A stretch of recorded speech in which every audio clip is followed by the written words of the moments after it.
নবী সাল্লাল্লাহু আলাইহি ওয়াসাল্লাম বলেছেন চোখের বদনজর এমন সত্য যে একটা উটকে এই রান্নার ডেকচির মধ্যে ঢুকাই ফেলতে পারে। মানে একটা উট খুব সুন্দর ভালো, আপনি দেখছেন মাশাআল্লাহ বলেন নাই, নজর লেগেছে, উটটা মারা গেছে দেন তারপর তাকে জবাই করে খেয়ে ফেলতে হয়েছে। একজন সাহাবী গোসল করছিলেন, গোসল, এটা হাদিস সহিহ, এই যে আলেম ওলামা যারা আছেন তারা জানেন যে এই হাদিস সহিহ। একজন সাহাবী গোসল করছেন, তার গায়ের চামড়াটা খুব সুন্দর ছিল, একদম স্কিনটা অনেক সুন্দর থাকে না এমন কিছু মানুষ। আচ্ছা, এখন আরেকজন সাহাবী এই গোসল দেখছেন দূর থেকে, দেখে বলছেন যে কি চমৎকার তার শরীরের রংটা, যেন কুমারী নারীর মতো, অনেকটা এমন একটা কথা তিনি বলেছিলেন। সাথে সাথে এই সাহাবী অজ্ঞান হয়ে পড়ে গেছে। কোন সাহাবী? যিনি গোসল করছিলেন।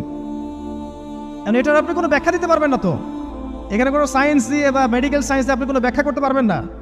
একটা ব্যাখ্যা দিতে পারেন, কিন্তু কেন সেটা হলো সেটা আপনি অ্যান্সার খুঁজে পাবেন না।